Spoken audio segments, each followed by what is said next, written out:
Hey, thanks for coming on, John. This is great. Thanks for having me. It's been a pretty lengthy professional service career, almost 20 years in the Ingham County prosecutor. 24. 24, and did some private practice, and then even in the defense side, I think, doing some sort of indigent work, right? Yeah, out of law school, I worked for Legal Aid of Southwest Michigan for about a year, representing indigent clients in abuse, neglect, and divorce work and landlord-tenant stuff. And this is sort of a take two, because we did this once and some technical errors, so we're trying to make it a little better this time. But you, like I, had a father who was a lawyer, correct? Right? Yeah. And unlike me, your father was a judge. He was. Yeah, he worked in private practice for almost 40 years, and then he was appointed by Governor Granholm to serve as a judge down You grew up in the Berrien Springs area? Benton Harbor, St. Joe, St. Joseph. St. Joe, okay. And you have siblings? I have one sister. And so what was it like growing up in the Dewane household where your dad was probably a pretty prominent name in the community? Yeah, he worked hard, built his name up. He worked in a private practice with a couple other individuals. Growing up was good. He worked so hard that I didn't see him that much growing up. He would come home for dinner, sleep about an hour, and then go back to work for about 3 hours. Wow. But it was a great lifestyle that we had. We lived on the beach down in St. Joseph, so that offered a lot of opportunities for swimming, boating, things of that nature. And what was the name of the firm that he worked at? It was called Butzbaugh and Dewane. Right. So, the name part being Dewane, and Butzbaugh is a prominent name from that area, isn't it? Yes. Al Butzbaugh was president of State Bar about 15, 20 years ago, and was very well known throughout the state. Right. And that area, I mean, a lot of different kinds of cases, both criminal and PI, and there's a highway there, obviously, and a lot of car accidents. And what was the primary area of practice? Primary area of practice for my father was civil defense, insurance defense. And did he come home and talk about his cases and, dinner table talk, or not so much? He would a little bit. He did take federal criminal appointment cases pro bono as part of, just giving back to the community. So those are the cases that I kind of more enjoyed listening to than the civil defense side. Right. And ultimately, you graduate from high school and decide to leave town to go to South Carolina. That's correct. 1988, went to South Carolina, down in Columbia. The Gamecocks, right? Yep. And I'm not sure whether their football team was as prominent then as it is sort of now with since Steve Spurrier, but yeah, it wasn't. but still an exciting place to be, and sports is a big part of it, but just sort of a different lifestyle than maybe southern western Michigan. It was definitely a lifestyle change, a cultural change for me. I didn't know anybody down there when I went there, so I had to make friends very quickly, and most of my friends were southern men. What decided you to, hey, I'm going to not go to Michigan, I'm not going to go to Michigan State? Probably a lot of your high school friends maybe went to the Chicago area, DePaul, or Indiana would be, there's good schools. I think Valparaiso was a decent school. I'm not, Purdue and IU. I mean, there's a lot of good schools. IU has a prominent swimming program. Maybe you weren't at that level, but there was a lot of places. What drove you to South Carolina? Couple reasons. In the fall of '88, I went down there for the Carolina-Clemson game, which is a huge rivalry. It's like Michigan State, Michigan, or Ohio State, Michigan. And I was sold right there. I mean, just the campus, the culture was amazing. I thought about maybe swimming for the Gamecocks. That didn't pan out. And then I wanted to pursue a career in marine biology, which they had a very good marine biology. What took you down to that game? Was it a coincidence? Or So one of my friends had a brother that went down to school there. So we went and visited him for the weekend. So, not coincidental, but you didn't really go there as like a formal visit. You probably weren't even thinking about going to school there until you showed up on campus and it became a sort of, hey, I can do this. Yeah. Right? I could go here. I fell in love with it that weekend. It blew me away. Oh, that's great. And do you remember who won the game? Probably Clemson. Probably Clemson. Yep. And so, I assume you graduated in 4 or 5 years, something like that, sort of a standard track back then. Yep. And graduated when? Graduated in 92 with a Bachelor of Arts in English. And then on to law school. I applied to Cooley Law School here in Lansing, was waitlisted for almost 2 years. So When they were crowded. It was crowded back then, and so I decided to move to Seattle. So what from marine biology to law school, why that transition? First semester at Carolina, I had to take chemistry and another math course, and I just was not getting the chemistry part. So Yeah. I quickly decided that was not going to be my career path. I didn't get it in high school, let alone at a college level. Right. And so what takes you to Seattle?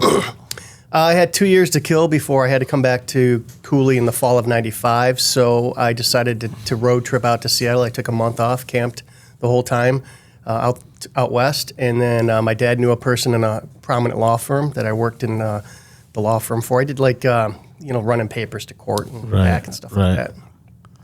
Well, that's interesting, and so you kind of lived the life of the ski bum is what I would call it, but you weren't skiing, you were just kind of hanging out in Seattle way before the grunge era or whatever they call it. Well, it was pretty grungy back then. I mean, Soundgarden was big and Kurt Cobain, but yeah, I was kind of being a bum. I did a lot of hiking, a lot of camping, a lot of soul searching. Went to Europe twice, so yeah. That had a significant impact on you long term. But nobody who knows you today would really affiliate you with that type of lifestyle, right? Right, and I always had that goal of coming back to Michigan to go to law school. But you'd think some people who got out to Seattle probably would never want to come back or decide this is where I want to stay. But for me, I always wanted to go back to law school, so it was always that goal. This is kind of your dad obviously had good political connections if he got appointed by the governor Granholm, and prominent law firm, prominent lawyer, does insurance defense. You get waitlisted for 2 years, and 2 years is a long time. A lot of things can change, and a lot of people, might derail them from going to law school. Why doesn't your dad just pick up the phone and, make some phone calls and try and get you in earlier? Well, if you knew my dad, that's not how he operates. He's a person of integrity and honesty, and he's not going to make any calls. Plus, I mean, let's be honest. Obviously, I went to Cooley. I didn't have the grades to get into U of M or some other law school. Right. And I'm not saying that would be dishonest or lack integrity. It would be asking for a favor. And it sounds like your dad was somebody like, hey, this isn't really worthy of a favor. This is where you fall in line, and that's the way it's going to be, and you're just that's the way the chips fall, right? True. And that's a good way to be brought up. I mean, it's a good lesson to learn. Like, you'll get your time when it comes. It is. And, even though my grades weren't great, Cooley gave me the opportunity to get my law degree, and it was a very difficult road those 3 years because, they tried to weed you out. So that first year was rough. And probably some of the best times of your life were spent in Seattle, running for a law firm and camping and living on the Great West. I don't know if I made a trip out there one time and was told one of the great wonders of the world were the islands just off of Washington there that you can take boat trips to. And yeah, San Juan Islands. Yeah. I had the opportunity. I climbed Mount Rainier. We didn't summit. There had a lot of snow the night before, but I got up to about 12,500 feet. Yeah, is that a 14er? It's 14. Yeah, there you go. 14.5, yeah. And so you get into law school, and at some point you meet the love of your life. I did, yeah. Right? Well, after law school, we were studying for the bar. Oh, okay. Yeah. And so you come back to Lansing, which doesn't sound like you had a lot of experience with pre law school. No connections whatsoever. And you get into Cooley, which you and may feel like a million other people, but there are a lot of people that have your story going to Cooley Law School, right? Grades were not necessarily great, but you had sort of a passion, a drive to want to go to law school, and Cooley fit the bill, right? It did, and back then we had a lot of East Coasters coming to Cooley. A lot of New people. Jersey, New Jersey, New York. Yeah, I think Jerome would have graduated in 91 or 92, and then my brother Jim might have been there around that time, 90, 96 maybe, 95. But, when you're here at Cooley, and listen, I didn't have that good of grades. I got into Wayne State, but I don't know how. But I didn't study for the LSAT. I just went in and took it. And it's kind of like, throwing you into the pool and you don't know how to swim, right? Yeah, I mean, it was a shock to me. Right. The amount of hours that I spent that first year studying. Amount of reading, and, your first assignment, you might have 200 pages in a criminal law, and you're trying to grind it out. Can't sleep at night, calling my dad. I don't know if I want to do this. And what was it about law school as opposed to something else, like anything else? I mean, it's not the easiest of professions, and it doesn't sound like you spent a lot of time working at your dad's firm or, Sure. I was fortunate enough to have a grandmother that was offered to pay for my law school. So when that opportunity presented itself, I thought to myself, why wouldn't I take advantage of trying to get my Juris Doctorate? Okay, well, that's amazing. I mean, my dad offered to pay for mine, and I took it. I was on a full ride, and really at the time, there were a lot of people going to law school, obviously, because of Cooley. And you obviously, whatever your grades were coming in, you get through, you study for the bar, right? That's the next big step, and that's a major endeavor. That was a 2-month everyday endeavor. I didn't work during that time, and that's obviously where I met my wife, studying at Cooley Law Library. Mm-hmm. And they don't give you a lot of necessarily hope back then. I mean, they want you to pass, they work for you to pass, but the stats aren't necessarily great, right? No, they weren't, but I only wanted to do it once, so I was going to do it right. Right. So it was 10-hour days. And he attached on to somebody who I think was pretty likely to pass on the first try, right? Yeah, my wife's she's pretty smart. Where did she go to law school? She went to law school at Syracuse Law and then U of M undergrad. Oh, so different type of law school experience probably. Yeah, she didn't study much. And why did she come to Lansing to take the bar? Well, her family's from Mason, so she had an offer from Foster Swift. She worked as an intern there, so she came back to Lansing to work. Well, that makes sense. Yeah. And a prominent family here, the Kilday family, right? Correct, Kilday. Been around for a long time. Owned multiple gas stations back in the day. Right. And so you meet up with her, you tag on. And to me, that was one of the best things I did in law school, was about the first term I studied with people that I liked, sat close to, I did okay. And you sort of know almost instantly who the top people are, right? Once you get your grades in the second semester. Yeah. And those were the people I studied with. And it exponentially improved my study habits immensely, and my grades went up. And I did the same thing for the bar. And I agree with you. You only want to take it once. Yeah, you could easily identify the people that wanted to party and the people that were going to take it serious. So I hooked up with a few older people that just was easier to hang out with and socialize with and study groups. And did you ever think, well, if all goes to hell in a handbasket, I can go to work for my dad and work there, or was that never the plan? So I worked for him for 2 years, and I would say that he wasn't probably the best mentor. He was busy. And working for your father is always, there's these expectations that are way high, and the praise is maybe not always there. So I worked under one of his other partners who really kind of taught me, that first year out, how to practice law. So that was life lessons. Yeah, right? It was much appreciated. Right. And then, but you don't do that for very long. No, only, like I said, legal aid about a year, and then 2 years with my dad, and then I came to the prosecutor's office. And there was a draw to get back to Lansing, right? My wife and I eventually got engaged, and we were commuting from Kalamazoo, so we had to make a decision where we were going to live. And you looked for jobs? Yep. I applied to several different firms in the area here, and then also with the prosecutor's office. And you don't have a long history of law enforcement, or you didn't watch cop shows or want to be a police officer, not a security. I would say quite the opposite growing up. Right. And so now, you go to work in the prosecutor's office back really when it was, what would that be, 98? 2001. 2001. So really in sort of the heyday, Stuart Dunnings was the elected prosecutor. He was. Was Joyce Jaganchuk there? She was the deputy chief. Right. Yeah.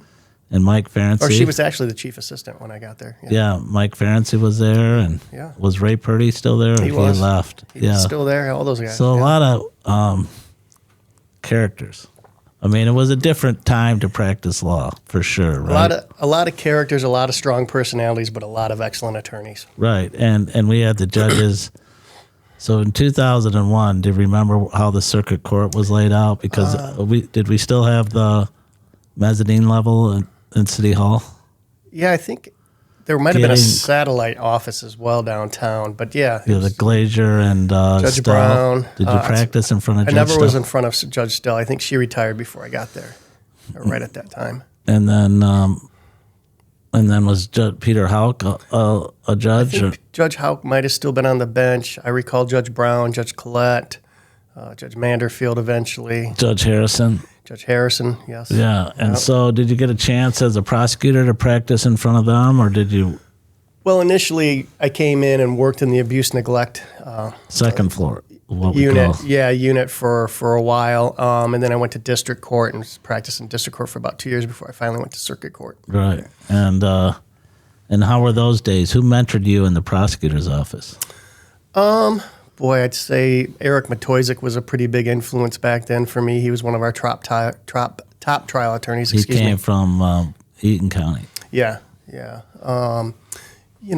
Joe Finnerty was always somebody I could go to ask questions about. Yeah, he's sort of a book smart guy. Yes. There's just no gray with him, is there? Right, and then I would say Judge Dragonchuk was probably one of my biggest mentors for sure. Well, that's a great compliment. I mean, she's been on the A-list hour, and she had a lot of interesting is the wrong term, but a lot of practices that she did, like writing out all of her closing arguments and really, really being prepared. Yeah, I learned for some of the best. I mean, if you think about Mike Ferenczi, Sam Smith, Judge Dragonchuk, those are some big shoes to fill. Yeah, they have definitely some common attributes, but definitely different people, different lawyers. I don't know. Sam Smith is like, in my view, like a lawyer's lawyer with regard to honesty and integrity, and you never had to worry about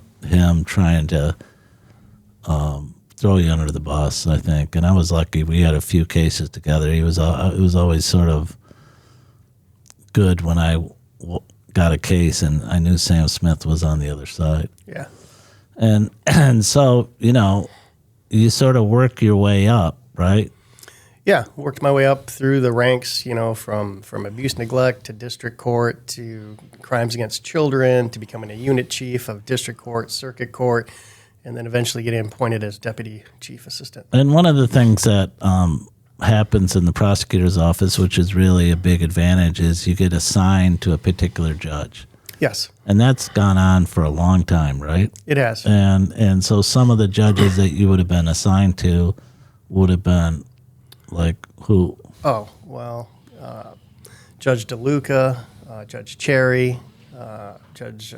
District court judges. District Court Nettles Nickerson, and then circuit court it would have been a Judge Collette, Judge Brown, Judge Manderfield, right. Judge Dragonchuk. And so all of them. essentially, with regard to the criminal docket, because most of those judges have both a civil and criminal, you would have been running the criminal docket, right? Correct. Yeah. It's telling the judge, hey, these are the cases that are up to some degree, or these are the cases we're going to try. This is the order that we're going to try them. Yeah, we prefer to try to organize our docket and run the docket for the judge rather than the judges calling the cases in. We know what cases may or may not plea out. We know what cases are going to be tried. So we set those cases on for their docket. And most judges appreciate that, right? Yes, most do. And so, in contrast, some of the bigger cases or categories, they get something called the vertical prosecution, right? Correct. And so vertical would be like a homicide, right? homicide or a child sex crime case. And even to this day, that's the way you operate the firm, right? It is. And most of your predecessors, probably dating back even before Don Martin, and you didn't practice under Don, but would have vertical prosecutions, right? Correct. And so explain what that is. Well, the goal is to have continuity with the victim. So, for example, on a homicide case, I prefer and want one prosecutor assigned to take the case from its initial charging to the conclusion of the jury trial, if there is a trial. Same with a child victim that's been sexually assaulted. We want that continuity with the same prosecutor every time to build that relationship of trust that you need with that victim and the victim's family. And there are a lot of benefits to that, right? Not just to the victim, but, homicide cases, although you can say, well, it's just an assault where somebody dies, there's also very specific areas of expertise that you need to have as a trial attorney in prosecuting those cases, right? Yeah, forensics, DNA, fingerprint evidence, ballistic evidence, cell phone records, all that stuff. I mean, there's some homicides that are very simple to try, and there's some that are very difficult to try. And you want the expertise of the lawyer who's tried a lot of homicide cases to be, doing that. I want my top people trying my homicides. Right. But also, we need prosecutors that are compassionate and understand and have good bedside manner that can deal with victims and understand that they're going through the worst time of their lives. If you've lost your son or your daughter to a homicide, right, and you have to deal with me, and so there's a connection that's made very early on, and that lasts sometimes for a lifetime. Right, and so by the same token, a criminal sexual conduct case, what the laymen talk about rape, there are very, unique attributes to those cases that make sense that you might have a vertical prosecution on those cases as well, right? Yes, for sure. And for the same reasons, right? Yes. Commonality and so you get assigned to the judges, and really at some point you want to do vertical, right? Yes. And when do you get your sort of first vertical assignment? Do you remember that? What area was it? Well, when I was assigned to district court, I began, after about a year, to become kind of bored with the assignment. So I started reaching out to circuit court attorneys, asking if I could try their dud cases, so your R&Os, resisting, obstructing, or your felonious assaults. That's how I started to go. Once I started getting to the circuit court and actually trying murder cases, that was my passion. So when I became the deputy chief, all I did for 15 years was murder trials. And do you know how many you did? Those are sort of notches on your belts, not in a bad way, but probably handled over 40 and tried at least more than 20. Yeah, and that is definitely an expertise that you have in trying homicide cases, right? I think it takes a certain prosecutor that wants to do it because there is a lot of pressure. It's all or nothing. I mean, you're talking usually life in prison or not guilty. You may get a lesser. So you have to have the strength and the courage to go in and do it and understand the repercussions if you lose. And I have no problem with it. And also there's pressure. It's huge amount of pressure, especially when cameras are in there if it's a high media case. And you've done all that. I've done all that, yes. Yeah, and as much as you want to feel like the jury loves you or the judge loves you, sometimes they return a verdict that goes against you, and I assume those were on you. I don't think I've ever lost a homicide case, but I have lost a few other trials, and I think you learn from the losses more than you do from your wins, if that makes sense. Or a hung jury, you realize what you did wrong or what you can improve on, and those are big learning moments. And at least during your tenure as a what I'll call a trial prosecutor,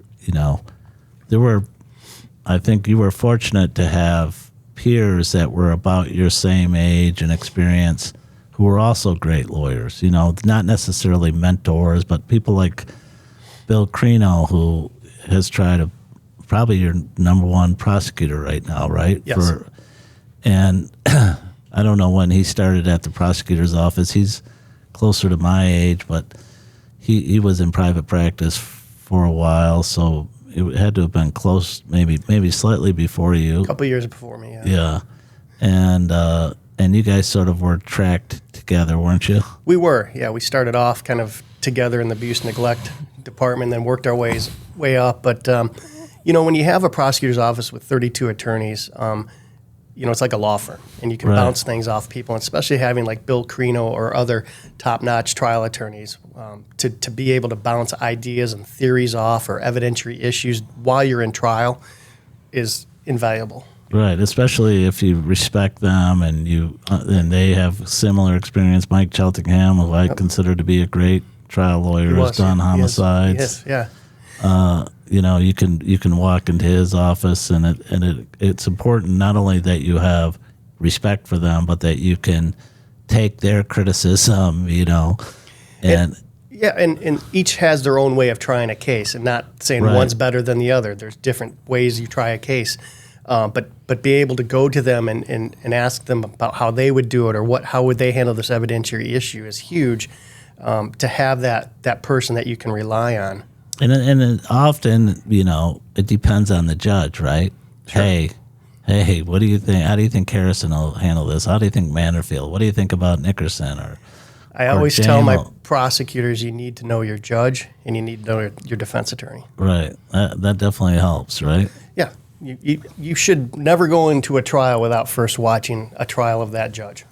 Yeah, that certainly helps and that's the advantage of being assigned to a judge, right? If you have a good relationship with them, yes, you have that continuity and that trust factor that they trust what you're doing. I always thought it was a huge disadvantage that, as busy as our criminal practice is, all of a sudden we're trying a case in front of, and name the judge, I've been in front of Manderfield hundreds of times, or Aquilina, who did a lot of criminal trials, but we were always at a disadvantage when we would file like a 404B. We'd get a 404B notice, or we'd get a motion to suppress, or we'd get, in front of Giddings. And because you guys are like seen every single motion that you pretty much know how they're going to rule. And if we're lucky, we've seen one other one, or I've talked to Mike Nichols, or, he may have had one 6 months ago. I mean, it's like, but your office has seen, but for the AG cases, and even those you might have watched because you're there, right? Yeah. I mean, it's such an advantage to, to be able to have that body of information or experience. I would right? agree with you. And there's not many issues that have come up in criminal law in the last 24 years that I've been there that I haven't handled or somebody in my office hasn't handled. Right. And it is an advantage to be in front of that judge every week, whereas you might only be there once every 6 months. Right. Well, even if they're once a week, we're there for our one case. Right. You're there for every case, almost every case, right? Not quite every case, because sometimes the AG prosecutes cases, but you're still probably in the courtroom. Right. And that's why it works for us, that continuity for, again, we have an attorney assigned to that judge for a year, and then we switch assignments. We may keep that attorney there if the relationship's working. But that's that continuity that we want. And that's something that you continue as the prosecutor. My dad used to say the chief law enforcement officer of the county, right? Yes. And so you're trying cases. Still. Right. Yeah. You're trying cases. You're, and I apologize, I don't know the org chart, but you're the number one prosecutor under Carol. Oh, back in, yes. Yeah, several years. Yeah. Well, both Stewart, Gretchen Whitmer, Governor Whitmer, and then Carol Seaman. You were the number one trial lawyer. Well, I would say I was one of the top trial lawyers. I mean, we had Bill Carino obviously out there. I mean, but as the deputy chief, I got to pick my cases. Yeah, and that's what I wanted to know. Like, tell me what that means. You're sort of one of the Michael Jordans of the office, so to speak. My term, not yours. I'm third in command at that point as deputy chief. So you have the prosecutor, the elected, the chief assistant who handles most of the management issues, and then the deputy chief. And is it fair to say that most of the time you're picking homicide cases. That's all I would do. Yes. Yeah. So there could be like a drug case or some other kind of case, but you sent those off to somebody else. Right. I wouldn't handle those. I mean, it was like we did handle a huge embezzlement case while I was there with Andrew Stevens. It was the Catholic priest Father Worley that we handled. And Okemos. Correct. Yeah. Yeah, and you were part of that with Larry Nolan was the defense lawyer. Yep. Yeah, and that kind of took a lot of trials and tribulations. Mm-hmm. And is it fair to say that almost every homicide case has media coverage? Initially, I would say it makes the paper. I wouldn't say that the cameras are always in there. It has to be a certain type of homicide, but most have some type of media coverage. I mean, yes. You'd come to expect that there'd be some coverage, and sometimes there's more on a case that you wouldn't expect. Correct. It's hard to predict, but almost every one, at least, you would expect some kind of coverage. Yes. Does that affect how you take the case in any capacity? If I was going to take the case or not? No, how you handle the case. How I prepare for it? Yes. I would like to say I prepare every homicide the same way and put 100% of effort in it. If I know it's going to be media and cameras are going to be in the courtroom and 5 or 6 microphones are going to be up on my closing argument, is it hard to sleep that night? Yeah, it's hard to sleep that night. Yeah, but to me, that was always a sideshow. Like, you're selling something. To me, that was always a sideshow. There was never like a small homicide case. There was never like, especially from the defense point of view, like it was everything at stake. I mean, and people have.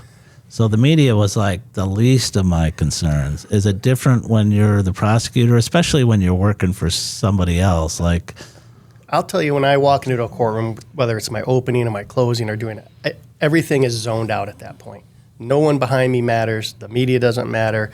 And I've done this for so many times that you just get into that rhythm that you know what you're doing, right? Because you've done it so many times. Right. And actually, it's the best part that I love of my job is coming in and making an argument, a persuasive argument to convince 12 people beyond a reasonable doubt that somebody's guilty. There's nothing better than Do you have any secrets that maybe you haven't? I know you're still trying cases. You're not trying as many as you used to, although maybe one a year. Yeah. One a year. I've got 3 right now. Yeah. Will you try 3 this year? I'll try 2 this year. Okay. Secrets. Which is more than most elected prosecutors, right? I would probably say so. And what I should say is most elected prosecutors of a firm your size, right? They're generally, I don't know that any, Stewart might have tried 1 case, right? Yeah, I think maybe 1 in his years. Yeah. But getting back to secrets, it's just, to me, outperform and outwork your opponent is my secret. I mean, you have to be more prepared than the other person. But you can work hard, right? And if you don't know what you're doing, right, it does little good. And I'm sure, you have attorneys in your office, and this isn't a criticism of anybody in your office. It's just the lack of experience. They have at least enough experience to come and ask, hey, this is what I think. And you'll say, why would you do that? That's not, you know what I mean? Like, there are people that are cut out to be trial attorneys, right. And there are people that are cut out to be appellate attorneys or district court attorneys. Not everybody has the ability to try murder cases. That takes a different type of person. Right. But my point is that working hard is only good if you're working smart, if you're being effective, Right. I always found that we had to be original source. So you get a police report, right? That's not an original source, right? You got to talk to the police officer. You got to maybe go to the scene. Going to the scene to me is like... It's huge. It's critical because I don't know whether you ever got this about a case, but do you ever and I kind of think you're like this, maybe you don't want to admit it, but it's always helpful if you can hate somebody. You know what I mean? Yeah.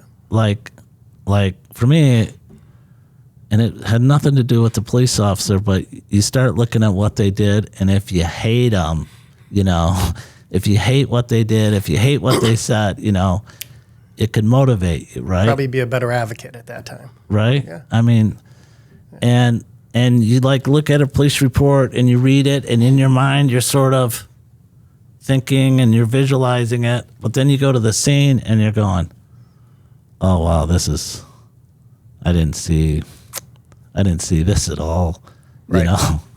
And it changes not only your perspective, but maybe how you're going to handle the case. Of course. Yeah, I don't think probably every homicide I've ever tried, I've gone to the scene. Yeah, and how often or how important is it for you to talk to your witnesses? You have to talk to your witnesses. I mean, that's the number one thing that I try to instill on younger attorneys is that you have to first meet with your law enforcement personnel, go over their police reports, prepare them, talk about your direct exam questions, what they can expect on cross. And you do that multiple times. I've done it with witnesses. I may meet with them a month before trial just to introduce myself or reintroduce myself, go over their statement, then bring them back in, show them exhibits, go over my questions that I'm going to ask, show them the courtroom, what questions they can expect on cross. Yeah, that's when you realize, oh, maybe this case isn't so good, or Right. man, this witness is going to be a tough witness. Right? I remember my father, when he was on the bench, he could easily tell if a prosecutor had met with the witness or not before, as soon as they started questioning the witness. He knew right then and there. By the way, everybody in the courtroom knows, right? True. They might not know why there's a disconnect or why this witness is so bad, or why the prosecutor or defense lawyer is, not scoring any points. Right. But you realize, do they even know what this, it becomes a complete disconnect.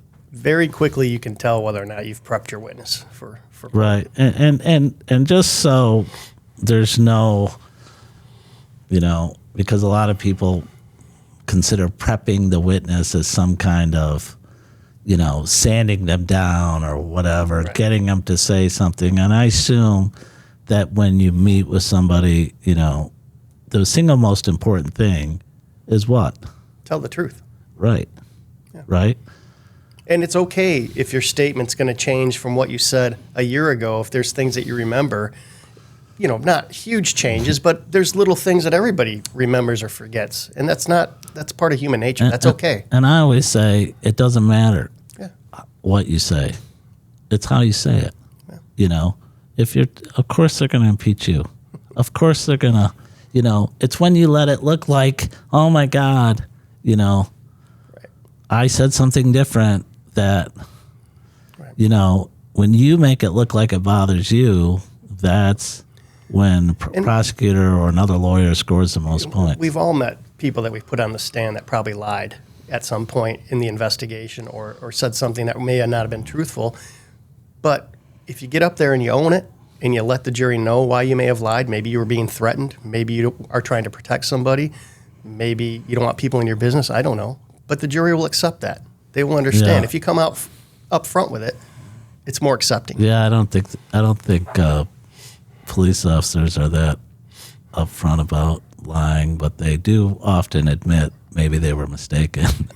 True. But the body cam is one of the biggest advancements we've had in prosecuting and defending cases during both of our careers, right? Yes, it's changed law enforcement And forever.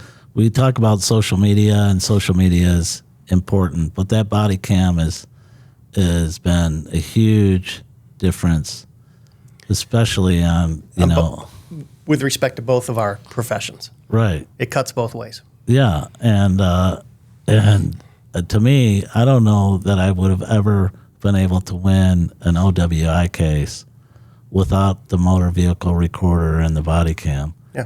Because judges in whether you consider them pro prosecution or pro defense, they were always so deferential to whatever a police officer said. I mean, pick the most liberal judge you could find, which most people in our community would say Judge Giddings. And I don't even think he would apologize for that, right? Even I mean, you know, the sea would have to part, right? Or he would have to have a long history with the police officer for him to find, you know, smell of alcohol, stumbled when he got out of the car, slurred his speech, you know, all the attributes. And then without the body cam, you would never be able to dissuade anybody. Or try to refute it other than Right. other than maybe your client or a witness in the passenger seat. Right, which is, you know, difficult, especially if they're at a .10, you know. Right. But it's also been sort of a lightning rod for our community as a nation, because we see, you know, like the case in Grand Rapids and police officers using deadly force maybe when they shouldn't, right? Right, it's a checks and balances kind of thing. You know, there's no other profession that I'm aware of that you're constantly mic'd up and being watched, and everything's videotaped from the time you start your shift till the time you end. So they're under a huge amount of pressure and stress. And then knowing that you're being recorded the whole time is I can't imagine doing that job, because you're always being second guessed. Right. Because they'll pull the video and say, well, you should have done X, Y, and Z. Well, you weren't in their position at the time that they were, you know, Right. fighting with a suspect or attempting to put somebody in custody. So I have a lot of respect for what they do. Right. And people don't understand, you know, the body of work that goes with being a police officer, and what, you know, maybe they're not major traumas, but they're little tremors of traumas every time they walk into a house and every time somebody threatens them. And Roy Halladay, who was a good friend of mine, became a good friend after the Holland case, and he was one of the guys that I learned to hate during that case because I had to cross-examine him. Frank Mraz, who's a good friend of mine now, and I see him all the time, hated him during that case. But Roy talked about he had to go into a house, and there was somebody in there with a gun. And you think about being in the house with somebody with a gun, you got to go in, and you know how long that trauma stays with you. So the next time you're in a situation, you know, and it could definitely wear on any law enforcement. It's tough to. I think we're having a hard time finding good police officers. Hard time finding just police officers in general who want to take on that responsibility, take on the criticism, take on that low pay, and to put their life on the line every day for us. And the point I'm maybe getting there the long way is a lot of about your job is how good of a police force do you have, and how good are they trained, and how good are they doing the arrests, and because you're not out there investigating your own cases. I mean, in the context of when a charge is brought, if you don't get a police report, it's highly unlikely that it's gonna move off square one, right? Right, and you can tell the difference from a veteran police officer's police report versus a rookie. I mean, the difference is quite noticeable. Right. And so where do you see, for instance, our police departments moving in the next few years? And do you think we have enough police on the ground in our communities? I would say no, I don't think we have enough police officers. I think Lansing Police Department may be 30 to 40, maybe 50 police officers down right now. So you're not having people that want to go into this profession anymore for obvious reasons, right? And so there is a lack of police officers that are needed to keep our communities safe. Again, I think they're underpaid for what they have to do. And by the way, just from my experience on the board at LCC, it's not a DEI issue. It's not, I mean, from what I can tell, they would take anybody. Yeah. Anybody who met the qualification. They can't find anybody to take the jobs for the most part. At least, you know, that's the way it was a year or two ago. I don't know if that's still current. I think it's still difficult to hire and have them go through the academy. Not because it's a possible academy to get through, but because it's just the benefits of it are not outweighed by the cost. Correct. And so, where do you see, for instance, incidents like we've seen, and if you don't want to comment on this, but we've seen, a couple people, serious accidents on MLK, the drag racing case, and, I don't know that that's a one-off or not. Is that something that is going to become a problem or not? But is it lack of law enforcement? Is it just an isolated incident? Is there something that we can do to change it? I'll tell you, I wasn't aware of these drag racing events as much as it's been publicized in the media lately. I mean, I haven't seen these cases come through my office, whether or not they're being investigated or not. But Chief Backus the other day, I think, made a good point of there needs to be more boots on the ground, more police officers patrolling these areas. And he also said that it's not groups of people want to get together with their cars and show their cars off. And it's only a couple bad apples that decide, let's go race. And I don't see this as an organized event. At least I'm not seeing it where two cars are racing down MLK and the winner gets $100 or something to that effect. I mean, it's more, sometimes you roll up to a stoplight and you look at the guy next to you and he floors it down the road and you stay with him. And the next thing you know, you guys are doing 100 miles an hour down the road. And it's not hard to do in today's day. No, and then bad things happen. Somebody pulls out in front of you. Yeah, I know. Last summer, last fall, I was driving in my Tesla and a friend of mine pulled up in an old Nova. You try to race them. Well, Teslas are pretty good for that. Yeah. So that's an example. But it's it's in the media, it's in the press, and bad things happen. I don't think there was alcohol or drugs involved in those, but I don't have any idea. I don't think the investigation's been completed yet. It hasn't been presented to my office, so I can't comment on that. Are you making headway with the gun violence in Ingham County? I believe we are. I think when I took over office, I changed some policies that the previous administration had in place. We are proactive in prosecuting those gun cases. LPD and other jurisdictions are enforcing gun laws. And then we're working with Advanced Peace, which is a group that's coming in to stop retaliatory and cyclical violence. And so where do you see your office over the next 3 to 5 years? Because you won an election, right? Yes. Last November. Yep. And so you've got, what, a 4-year term? 4-year term, right? You're 55. 55. So where would you like your firm to, your office to be as far as violent crime, and what are your initiatives or plans? Number one goal that from day one that I ran would be to reduce the gun violence in our community, and that's still a goal. And you started running, so it's clear, almost a year before November of 24 when you were elected. Yeah, I was appointed with about a year and a half, 2 years before I had to run for elections, so that was an advantage. So. Right, and by the way, gun violence during that period, at least it appeared to be significantly greater than it is today, at least. I would say it was at an unacceptable level.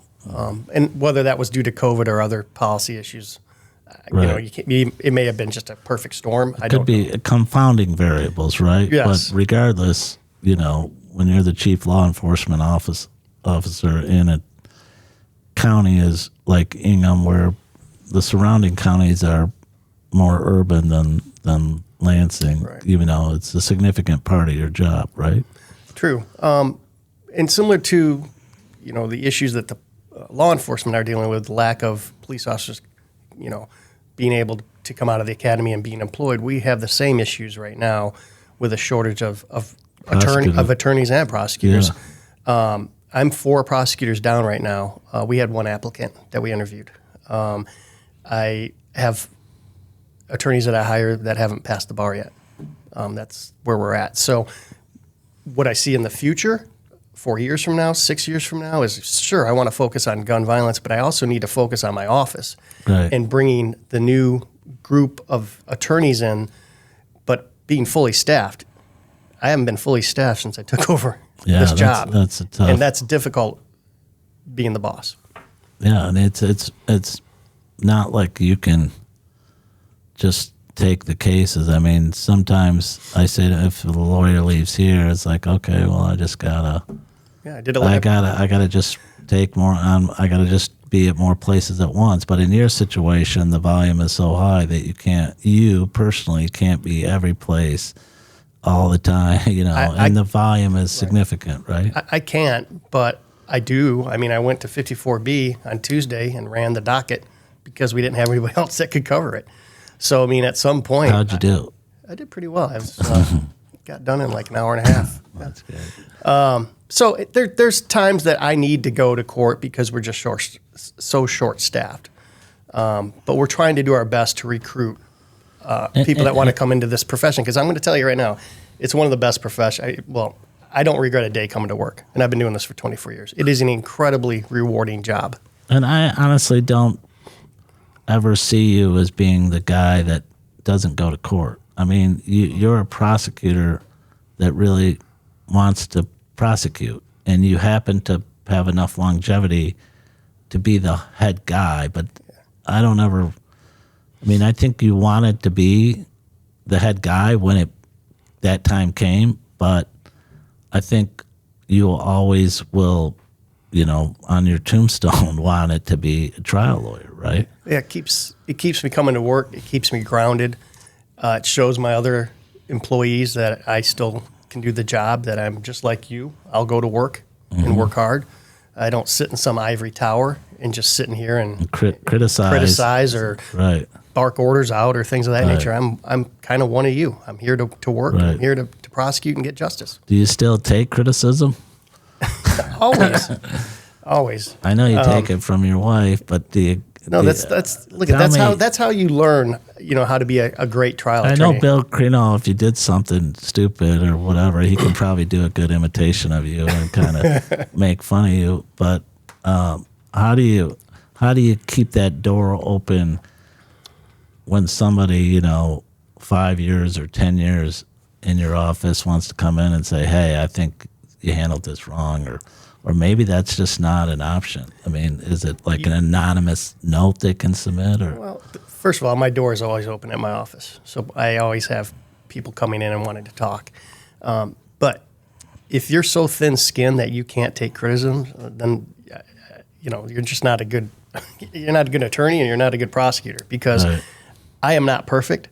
I'm not the smartest bulb on the Christmas tree, but I surround myself with bright bulbs, people in my circle that make me better. Yeah, I think Nicole Matusko, my chief assistant. Yeah, I think she's the best. I've had a lot of experience with her. I always liked when she was on a case, and she tried the homicide case with the Camp Axe that I did with Billy, and man, I thought she did a great job. Not that I don't want to say she won the case. Obviously, Billy was the lead, so I don't want to take credit. But she had a really difficult part of the case, and she did such a good job. It's just like, oh my God, it was brutal, because she lined up the text messages between the deceased and the boyfriend to our client. I was like, oh man, that was not an easy part of the case to present. It was I thought, very, very difficult. I thought that's probably why Bill didn't do it, because Bill with the technical stuff is she made it really, really, really good. And she has a common sense. I always find that I always love prosecutors who are so passionate they become unreasonable. Always, being passionate is good, right? But there comes a point where you have to have discretion, and you can't be so passionate that you're unethical. Yeah, and to be honest, I think it's good that there is a little bit of common sense, a lot of common sense, a sense of humor, and so when I come up against somebody who I think is very common sense, very reasonable, it's like, oh, Jesus Christ, man. First of all, I can't hate him, right? Yep. And they're going to make good decisions about the case. They're not going to oversell. They're not going to undersell. They're just going to, they become so hard to try a case against. And, and generally those are the cases that get resolved because, and Nicole, you have a lot of people there that are like that can look at a case and you're fortunate to surround yourself with those people. You can't always know who they are until they get there, right? Right. But as you said, I surround myself with a group of individuals that I can run things by and that we can come to a consensus on what we're going to do. I don't make unilateral decisions. Not one decision I make is unilateral. It is. You probably try not to make any decisions. Well, I mean, the longer I work here, and maybe I'm the head guy, depends on who you ask. I mean, the more I work, the less decisions I like to make. But, ultimately, I think being able to be criticized, being able to be, accept criticism, trying to reflect on. And you have to laugh at yourself sometimes and the mistakes you make. Yeah. Because it's human nature. Right. Well, we're down to the last 5 minutes. This has gone by a lot quicker than I thought, I guess for the second time. Yeah. Hopefully. We didn't talk about your family life, but you got 2 sons. Yeah, I have 2 sons. I have a senior at MSU this year. He's got 1 more semester to go. And then I have a junior at U of M. And what we didn't talk about is one of your worst character flaws. You have season tickets to U of M. I do, a lot. You're like a U of M, diehard, right? Even though I didn't go there, but a lot of family members of mine went there. Yeah. Right. And, I think one of the first things I did with you when you got appointed was I took you out to meet with Tom Izzo for an hour. Yeah, right? I still remember that. And wasn't he great? He, for how much you want to hate him as a Michigan fan, he is an incredible individual. Yeah. Very kind, very easy to talk to. I really enjoyed that hour with him. Spent that whole hour just talking, shooting the shit. And you're here in Ingham County, and so, I don't know if you remember, you wouldn't have been there in the George Perlis era. No. But when the George Perlis era, I think my dad represented over 100 Michigan State athletes. Oh, wow. Through Don Martin. One of his claim to fame says he never lost one of those cases. But those are generally high-profile cases. And I think those are difficult cases. They are. Especially to prosecute, whether to issue and what you do. There's a lot on the line. But in any case, you have a lot on the line. But yeah, luckily and fortunate, I haven't had any during my tenure as the elected and the appointed prosecutor. I don't believe I've had an MSU athlete come through on a prosecution case that I don't remember at this moment. Not serious and not serious enough. So everybody's behaving themselves here on this campus. Coming in that it's going to be high profile, right? And a lot of time, no matter what it is, the penalty in the actual case is not going to be anywhere compared to the publicity that this, right? And so you got to use discretion. Yeah. I mean, that's one of those cases, and maybe the big difference is NIL. Maybe they realize the money is just too great, that they shouldn't be drinking, they shouldn't be driving, they shouldn't be, getting in fights. And but I would point out the fact that the person may be a high-profile athlete, going pro, whatnot, will not affect the decision from my office whether or not to issue charges. If a crime has been committed, you're going to get charged. Doesn't matter. Doesn't matter who you are. Yeah, right. Everybody gets treated the same. Right. And by the way, most people when they're 18, 19, 20, 21,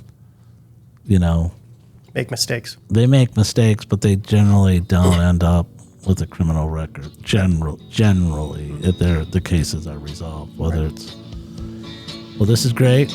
Appreciate it. I appreciate you coming on for a second time. You look great. Thank you.